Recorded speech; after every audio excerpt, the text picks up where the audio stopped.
Hello everyone, welcome to Educative Space. तो आज इस वीडियो में हम J Thomson model, Rutherford model और बोहर मॉडल को डिस्कस करेंगे। इन तीनों ने मिलकर एटम के स्ट्रक्चर को एक्सप्लेन करने के लिए कुछ मॉडल्स दिए थे। आज हम उन्हीं को ही डिस्कस करने वाले हैं। पहला मॉडल होगा थॉमसन का मॉडल, जिसे हम प्लम पुडिंग मॉडल के नाम से भी जानते हैं। दूसरा मॉडल हमारे पास रहेगा रदरफोर्ड मॉडल, जिसे न्यूक्लियर मॉडल के नाम से जानते हैं। और जो बोहर मॉडल था उसे हम प्लानिटरी मॉडल के नाम से भी जानते हैं। तो सबसे पहले बात करेंगे जे थॉमसन की मॉडल की, जिन्होंने 1898 में ये मॉडल दिया था। तो जे थॉमसन के मॉडल का नाम था प्लम पुडिंग मॉडल। एक्चुअली उन्होंने इसे एक जो पुडिंग होती है उससे क्या किया था, कंपेयर किया था, और वाटरमेलन से भी कंपेयर किया था। तो जे थॉमसन का मानना था कि जो एटम है वो एक पॉजिटिव स्फीयर है और जो इलेक्ट्रॉन है वो उसके अंदर एम्बेडेड होते हैं और इलेक्ट्रॉन नेगेटिवली चार्ज होते हैं। और ये बाकी जो भी एटम का हिस्सा है, इन इलेक्ट्रॉन के अलावा आप जो भी ये हिस्सा देख रहे हैं, वो सारा सारा पॉजिटिवली चार्ज होता है। तो इसीलिए atom as a whole neutral होता है, क्योंकि उसके पास जितना नेगेटिव चार्ज है उतना ही पॉजिटिव चार्ज है। तो इस तरह से उन्होंने अपना एक मॉडल दिया था। लेकिन इस मॉडल के बहुत सारे ड्रॉबैक थे। जो ड्रॉबैक पहला था कि अब अगर पॉजिटिव चार्ज और नेगेटिव चार्ज दोनों ही साथ में है तो पॉजिटिव और नेगेटिव चार्ज तो एक दूसरे को अट्रैक्ट करेगा। तो अट्रैक्ट करेगा तो फिर एटम स्टेबल कैसे रहेगा? तो एटम की स्टेबिलिटी नहीं एक्सप्लेन कर पाए थे। और इन्होंने ये भी नहीं बताया था, क्योंकि इसके अंदर एक और सब एटॉमिक पार्टिकल था जिसका नाम प्रोटॉन था, और बाद में न्यूट्रॉन की डिस्कवरी भी हो गई। तो उन्होंने उसके बारे में कोई डिस्कशन नहीं की थी। और उसके बाद जो आइसोटोप की एग्जिस्टेंस थी, इसके बारे में भी ये मॉडल कुछ नहीं बता पाया था। नेक्स्ट मॉडल था रदरफोर्ड का मॉडल, जो कि 1911 में आया था। ये काफी एडवांस मॉडल था। ये मॉडल गोल्ड फॉयल एक्सपेरिमेंट के ऊपर बेस्ड था। बेसिकली रदरफोर्ड ने क्या किया था, उन्होंने एक गोल्ड फॉयल ली। अब गोल्ड फॉयल है तो उसके अंदर गोल्ड के बहुत सारे एटम होंगे, और उन्होंने एक ऐसा सोर्स लिया जो कि कॉन्टिन्यूसली अल्फा पार्टिकल को एमिट करता रहता था। अल्फा पार्टिकल क्या होते हैं? बेसिकली वो हीलियम का एक तरह का न्यूक्लियस है जिसके ऊपर 2 पॉजिटिव का चार्ज रहता है, यानी एक पॉजिटिवली चार्ज पार्टिकल था। तो उन्होंने ये जो अल्फा पार्टिकल थे वो इस गोल्ड फॉयल के ऊपर स्ट्राइक किए। तो जो ऑब्जर्वेशन थी, मैक्सिमम जो ये आपके पास अल्फा पार्टिकल थे वो सीधे सीधे एटम से निकल रहे थे। वो सीधे सीधे गोल्ड फॉयल के एटम से क्या हो रहे थे, पास हो रहे थे, क्योंकि उनके पास भी क्या था, आपके पास ठीक है पॉजिटिव चार्ज था, और जो इलेक्ट्रॉन थे उनके ऊपर नेगेटिव चार्ज था। तो पॉजिटिव और नेगेटिव चार्ज एक दूसरे को अट्रैक्ट करते हैं। तो बिना किसी डिफ्लेक्शन के ये जो अल्फा पार्टिकल थे वो क्या हो रहे थे, पास हो रहा था। लेकिन कोई एक, मतलब भी बहुत सारे, मतलब हजारों में से कोई एक अल्फा पार्टिकल क्या हुआ, वो टकरा के क्या आया, वापिस आया।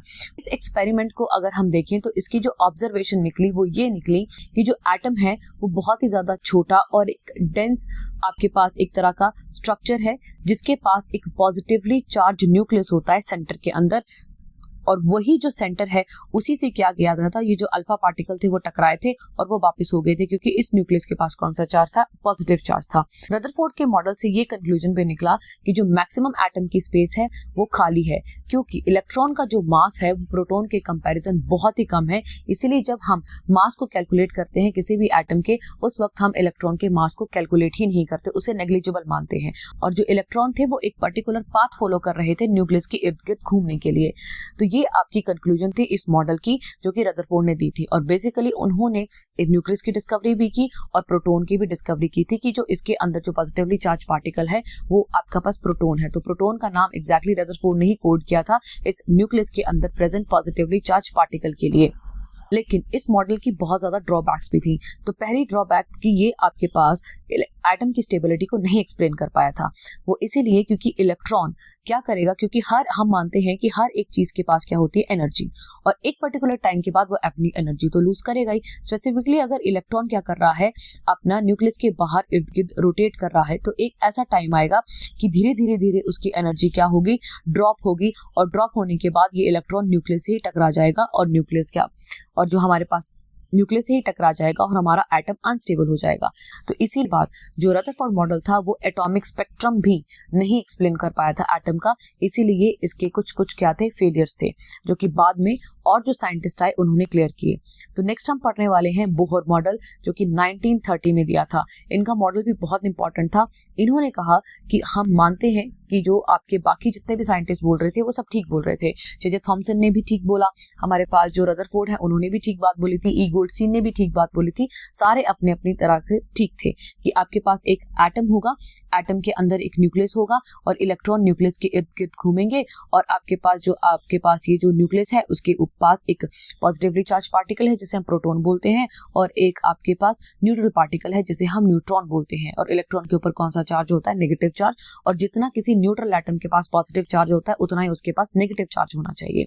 लेकिन उन्होंने बताया कि जो इलेक्ट्रॉन है ये न्यूक्लियस के इर्द गिर्द एक फिक्स्ड पाथ में घूमते हैं, और उसी फिक्स्ड पाथ को हम बोलते हैं एनर्जी शेल या एनर्जी लेवल या ऑर्बिट बोलते हैं। तो ऑर्बिट एक ऐसा पाथ होता है न्यूक्लियस के इर्द गिर्द जहां इलेक्ट्रॉन आपका क्या करता रहता है? रिवॉल्व करता रहता है। हर एक जो शेल होता है, जितने भी हमारे पास शेल होंगे उन शेल की एनर्जी फिक्स होती है। तो जिस इलेक्ट्रॉन की एनर्जी जिस शेल के साथ मैच करेगी वो उसी शेल में रिवॉल्व करेगा, अदरवाइज वो एटम से ही क्या हो जाएगा? बाहर हो जाएगा। तो ये कॉन्सेप्ट था बोहर का, इसीलिए ये एक्सप्लेन कर पाए थे कि क्यों जो इलेक्ट्रॉन है जब वो रिवॉल्व कर रहा है आपके न्यूक्लियस के अराउंड तो वो क्यों एटम से नहीं टकरा रहा। तो इसका रीजन ये था। तो बेसिकली जो उनके पोस्टुलेट थे, तो सबसे पहला पोस्टुलेट तो वही था कि इलेक्ट्रॉन न्यूक्लियस के अराउंड क्या करेगा? एक फिक्स्ड सर्कुलर ऑर्बिट में क्या करेगा? रोटेट करेगा, और कोई भी एनर्जी रेडिएट करे बिना रोटेट करेगा। और ये जितने भी ऑर्बिट होंगे इनकी जो एनर्जी होगी वो क्वांटाइज्ड एनर्जी होगी, जो कि कैलकुलेट होगी बाय दिस फार्मूला। तो हमारे पास ये फार्मूला है जिससे हम क्या कर सकते हैं? एनर्जी को कैलकुलेट कर सकते हैं। इसमें n हमारा प्रिंसिपल क्वांटम नंबर है, z हमारे पास एटॉमिक नंबर है। इसके न्यूमेरिकल भी पेपर में आते हैं, तो it is a very very important formula, ये आपको नोट डाउन करना है अच्छे से। उसके बाद बात करेंगे हमारे पास एंगुलर मोमेंटम जो इलेक्ट्रॉन का होता है वो भी क्वांटाइज होता है। इसके लिए हम इस फार्मूला का इस्तेमाल करेंगे, that is mvr is equal to n multiply by h upon में 2 पाई। तो h हमारे पास प्लैंक कांस्टेंट है, और n हमारे पास प्रिंसिपल क्वांटम नंबर है, m मास है, हमारे पास v वेलोसिटी है, और r आपके पास क्या है? एक तरह का रेडियस है। उसके बाद जो एनर्जी एब्जॉर्ब करेंगे या इलेक्ट्रॉन एमिट करेंगे ऑर्बिटल में जंप करने के लिए, वो एनर्जी हमेशा होगी E2 माइनस E1। बेसिकली वही एनर्जी जो एक फोटोन के पास एनर्जी होती है जिसे हम h न्यू से रिप्रेजेंट करते हैं, तो ये वही वाली एनर्जी होगी। तो अगर हमें दो ऑर्बिट के बीच में एनर्जी डिफरेंस निकालना है, तो जो आपके पास हायर लेवल ऑफ एनर्जी है उसे लोअर लेवल ऑफ एनर्जी से क्या करना पड़ेगा? माइनस करना पड़ेगा। तो हमारे पास ये वैल्यू आएगी। उसके बाद कुछ ऐसा दिखता था बोहर का मॉडल, और ये एनर्जी थी जो कि हर एक फिक्स्ड सर्कुलर ऑर्बिट के पास थी।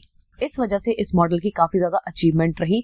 इस मॉडल ने काफी हद तक एटम की स्टेबिलिटी को अच्छे से एक्सप्लेन कर दिया, और इस मॉडल ने हाइड्रोजन का स्पेक्ट्रल लाइन जो स्पेक्ट्रम था उसको भी एक्सप्लेन किया, जिससे हमें एटम की और कई प्रॉपर्टीज के बारे में पता चला।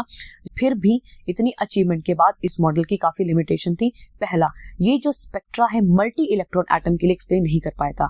हाइड्रोजन एक सिंगल इलेक्ट्रॉन एटम है, उसके पास एक इलेक्ट्रॉन होता है, लेकिन अगर इलेक्ट्रॉन किसी के पास ज्यादा हो तो आपके पास एक्सप्लेन नहीं कर पाए थे बोहर मल्टी इलेक्ट्रॉन एटम्स के लिए।